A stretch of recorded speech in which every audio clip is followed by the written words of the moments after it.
So if you're watching this video, you probably just got assigned the Madoff project, or perhaps you got assigned it a couple weeks ago and just kind of put it on the back burner. But anyway, um, when you first see this description, it can look a little bit onerous, and it looks like there's a million different things to do, and there is. Um, but as someone who took this class previously, just offering up some general uh, things to think about so that it makes the project not quite as onerous, and you don't spend as much time focusing on things that aren't all that important. So I think the first important thing, and it sounds really simplistic and really kind of juvenile, but make sure you actually understand what Bernie Madoff did in his Ponzi scheme. Because if you don't understand that, then you're not going to understand things like why, when you do your calculations and find that the 5% split strike strategy was actually more effective than what Madoff claimed.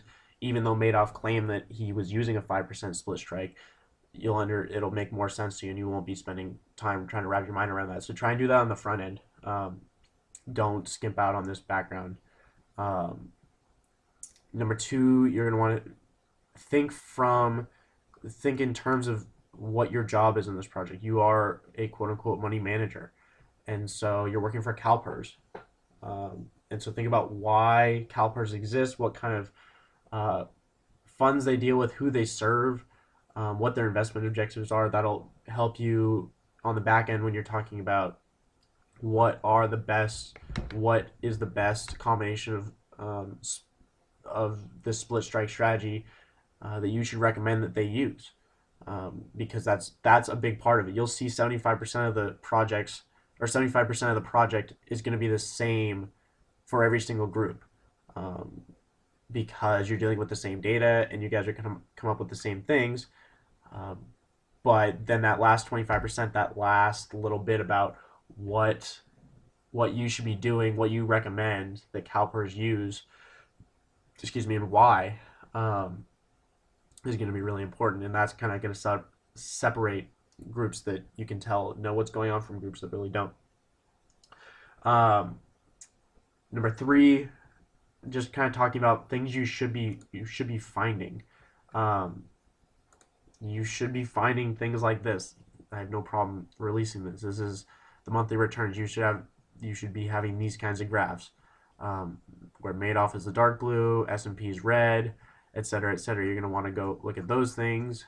You're going to find that the monthly returns, the time series, you're going to want to look at that. Growth should look like that. I mean, it's all fairly, like I said, groups are going to have fairly consistent graphs that look like this. But if you don't have this, you should definitely go back and evaluate your data. Um, Speaking of data, when you get your opening Excel document that Professor Patel gives you, it's going to look like this, and it can be all really confusing.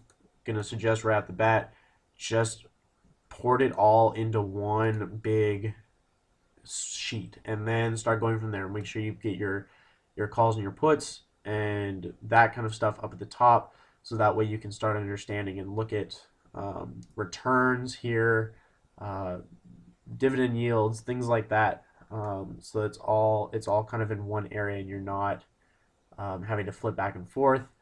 And if you think back to the BXM data sheet, look at that for some of the performance measures for some hints on the way to set up your spreadsheet, because there were a lot of similarities there in terms of how to, what measures of performance you were going to use, um, whether that's a trainer ratio, the Sharpe ratio, your beta, whatever it is. um, you'll want to figure out what you're going to use for that, or to determine what's a quote unquote good, performance. And you'll so definitely set it up big, and then when you go to your optimal portfolio analysis, you should have something like this. I kind of whited out the uh, column headings, or the row headings here, but you should still get the idea of, number of calls and puts, and you start getting into returns and things like that, you should be comparing it in this way so that you should have a method behind why you're recommending the strategy that you're recommending. Um, so with that being said, I'm gonna there's gonna be another video coming out about kind of what makes a good project, and in there we'll go more into um, kind of talking about presentation and things like that. But for now, that's kind of the general overview. You want to start early, have a good grasp about what actually happened, understand your job as an investment, as a research analyst for working for CalPERS, and then um, working with the data all on one sheet, um, and trying to automate as much as you can through the Black-Scholes formulas and stuff like that. So, good luck.